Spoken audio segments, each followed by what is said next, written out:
Hai, Assalamualaikum dan salam sejahtera.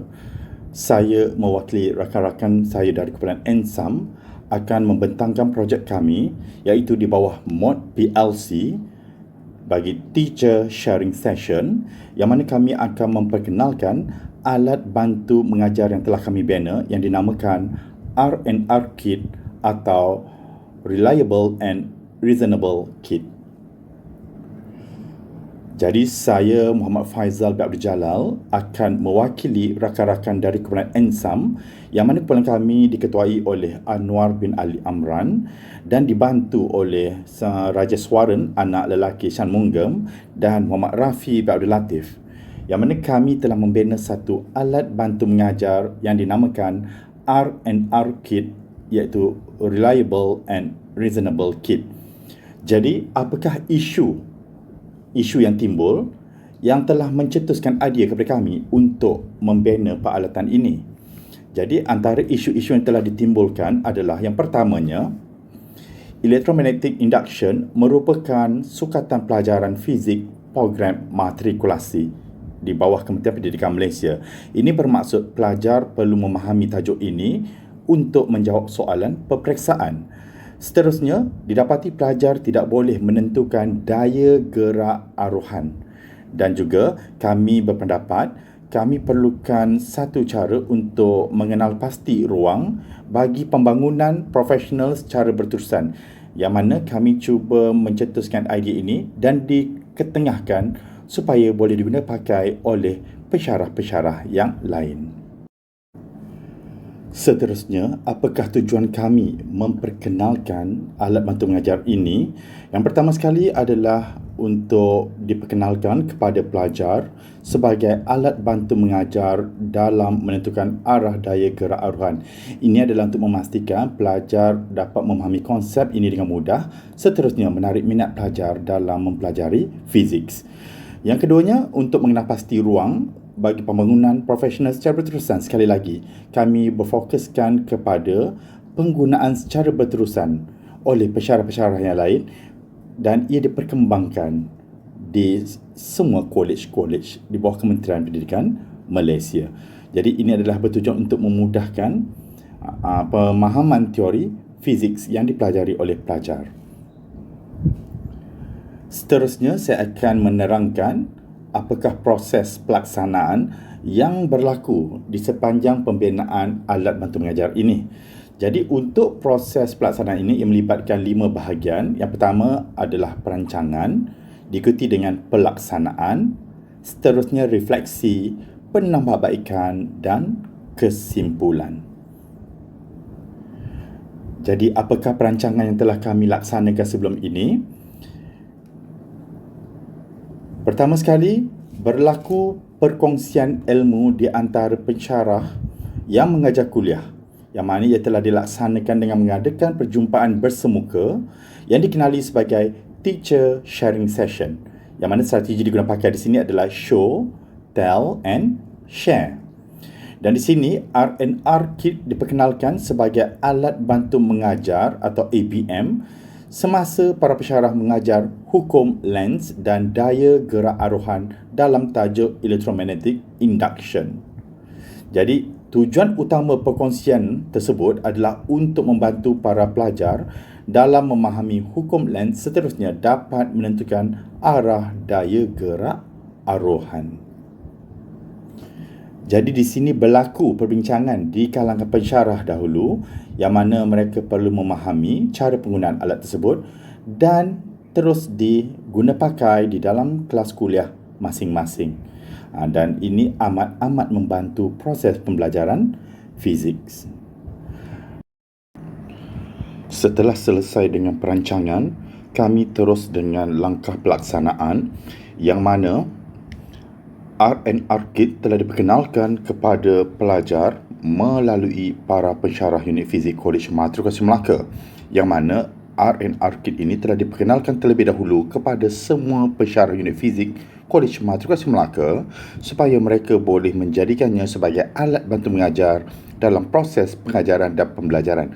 Jadi dalam sesi taklimat ini kami telah memperkenalkan alat ini dan kami telah menunjukkan cara penggunaannya kepada semua pensyarah agar mereka tahu untuk mengguna dan mengaplikasikannya kepada pelajar semasa di dalam kelas nanti. Dan untuk itu, sesi taklimat ini telah dijalankan mengikut butiran berikut, iaitu bertarikh 16 April 2021 pada hari Jumaat jam 2.30 petang bertempat di Bilik Mesyuarat Perdana Kolej Matrikulasi Melaka. Dan untuk memastikan semua pihak terlibat dalam sesi taklimat ini, kami telah mengeluarkan memo khas, yang mana memo ini adalah untuk perjalanan aktiviti sesi taklimat berkaitan dengan aktiviti PLC bagi sesi 2020-2021. Dan ini adalah ahli kumpulan kami yang terdiri dari 4 orang semuanya, yang mana kami telah berjaya membentangkan alat bantu mengajar yang telah kami bina ini. Dan pada hari kejadian, saya bertindak sebagai wakil pembentang dalam menerangkan cara penggunaan alat ini dan apakah kelebihan-kelebihan yang ada pada alat ini dalam membantu pelajar memahami bab tersebut. Dan Alhamdulillah, pada hari kejadian ketika dalam sesi taklimat, kami mendapat respon yang baik, yang mana ada respon-respon yang telah diberikan oleh para pensyarah dalam mendapatkan maklumat tentang penggunaan alat tersebut. Dan ini adalah keadaan ketika kami membina alat tersebut di Makmal Fizik Kolej Matrikulasi Melaka. Jadi hari demi hari kami cuba meningkatkan kualiti model kami ini. Dan untuk makluman semua, untuk pembinaan model ini sebenarnya kami telah menaktarafkan ianya bermula dari generasi 1 sehingga ke generasi yang ketiga. Jadi apakah perbezaan antara setiap generasi ini? Saya akan terangkan di sini. Kami bermula dengan generasi yang pertama, iaitu kami menggunakan model 2D atau 2 dimensi sahaja. Yang mana kami menggunakan rajah di sini, yang mana rajah ini dibina menggunakan stiker pelekat dan kami telah meletakkan anak panah di sini. Jadi anak panah ini boleh ubah sesuaikan kedudukannya untuk memudahkan pelajar memahami konsep. Tetapi didapati pelajar tidak dapat merasai apa yang dipelajari itu secara terus. Jadi kami telah menaiktarafkan generasi 1 ini kepada generasi yang kedua, yang mana kami telah menggunakan ammeter, voltmeter dan gelung sebenar pada model tersebut. Dan di sini pelajar akan dapat melihat efek atau kesan secara terus apabila mereka menghidupkan litar. Namun didapati satu masalah timbul dalam penggunaan alat ini, iaitu kesukaran untuk mendapatkan bacaan yang tepat atau jitu, memandangkan jarum pada ammeter dan voltmeter ini sentiasa bergerak dan sukar untuk dihentikan atau distatikkan. Jadi di sini kami telah menaiktarafkan sekali lagi alat ini daripada generasi kedua kepada generasi yang ketiga, yang mana untuk generasi ketiga kami telah menukarkan miliammeter, milivoltmeter dan voltmeter ini kepada multimeter digital. Jadi ini untuk memastikan pelajar mudah mendapatkan bacaan dan pelajar mudah melihat kesan itu secara terus. Jadi ini adalah model kami bagi generasi yang ketiga, yang mana kami telah menggunakan multimeter digital dan disambungkan kepada gegelung. Dan gegelung ini boleh diubah sesuaikan, kita hanya perlu mencabutkannya saja dan menggantikan dengan gegelung yang lain. Jadi gegelung dengan pelbagai saiz, iaitu bilangan litar yang berbeza ada disediakan. Jadi kita hanya cabut dan letakkan pada bahagian yang disediakan itu sahaja. Jadi bagaimana cara penggunaan alat ini? Pertama, kita masukkan solenoid yang telah dipilih ke RRR kit, iaitu pada bahagian yang disediakan. Hidupkan switch, ambil bacaan voltan pada skrin multimeter. Voltan ini menunjukkan bacaan EMF dan tutupkan switch atau padamkan sumber kuasa. Ambil bacaan pertama yang terpapar pada skrin, yang mana bacaan ini menunjukkan nilai back EMF. Okey, jadi langkah ini boleh diulang semula dengan menggunakan gegelung yang berbeza atau solenoid yang berbeza, yang mana dengan menggunakan gegelung atau solenoid dengan bilangan lilitan yang berbeza, ia akan memberikan bacaan yang berbeza. Jadi di sini pelajar akan dapat melihat kesan itu dengan lebih jelas dan mereka akan mudah memahami konsep yang dipelajari dengan melihatnya secara terus di depan mata.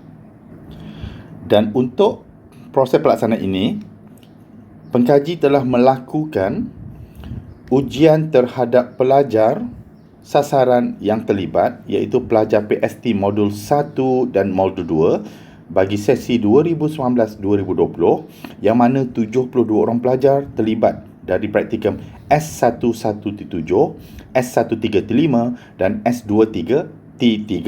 Dan berdasarkan ujian ini, beberapa dapatan hasil dapatan diperolehi di sini. Jadi ini adalah hasil dapatan daripada ujian tersebut. Jadi kami melihat kesan sebelum dan selepas alat bantu mengajar ini diperkenalkan kepada pelajar, yang mana kami memberikan fokus ke atas 5 item ini. Yang pertama, pelajar memahami konsep hukum Lenz dan hukum Faraday. Yang kedua, pelajar dapat menentukan nilai daya gerak elektrik dengan betul.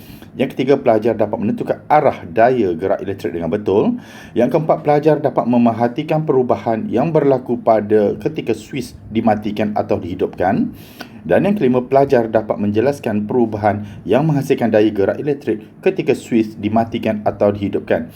Dan berdasarkan ujian yang dijalankan, didapati 5 items ini meningkat kepada tahap maksimum, iaitu kalau kita lihat peratusan sebelum diperkenalkan alat tersebut kepada pelajar dan selepas, amat berbeza, yang mana semua items ini meningkat kepada 100%, menunjukkan penggunaan alat ini sememangnya membantu pelajar dalam memahami bab ini. Jadi berdasarkan peratusan yang diperolehan di sini, iaitu di tahap maksimum ini, maka kami dapat membuatkan satu refleksi yang mana alat ini amat sesuai digunakan sebagai alat bantu mengajar atau ABM, yang mana ia dapat menunjukkan nilai daya gerak elektrik yang terhasil apabila perubahan flux diubah semasa switch dibuka atau ditutup. Pelajar juga dapat memerhatikan perubahan dari segi bilangan gegelung, juga akan menunjukkan perubahan dari segi bacaan daya gerak elektrik. Di samping itu, pelajar juga dapat merasai sendiri apabila mereka menggunakan R&R kit ini dan mengaitkan teori yang mereka pelajari dengan nilai sebenar. Jadi di sini mereka dapat mengaplikasikan konsep yang diguna atau dipelajari di dalam kuliah sebelum ini, dan mereka dapat melihat sendiri secara terus, dan ini memudahkan mereka untuk memahami konsep tersebut. Okey, jadi bagaimana pembentukan atau penggunaan alat ini? Ini adalah contoh penggunaan ABM tersebut dengan gegelung yang pertama, iaitu dengan bilangan lilitan 70.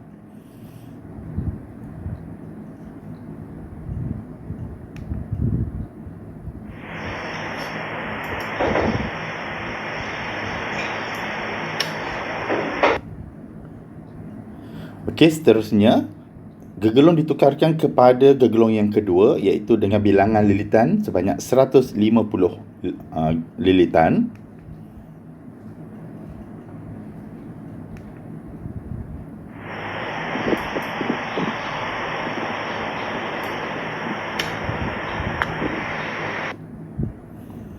Seterusnya kami menukarkan gegelung kepada gegelung yang ketiga, iaitu dengan bilangan 300 lilitan.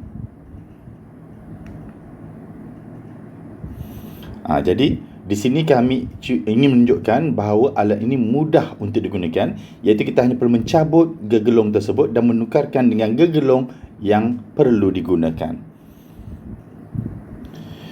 Dan seperti yang kami sudah maklum sebelum ini, kami sentiasa cuba menaiktarafkan alat bantu mengajar ini untuk menjadi lebih baik dan lebih sempurna.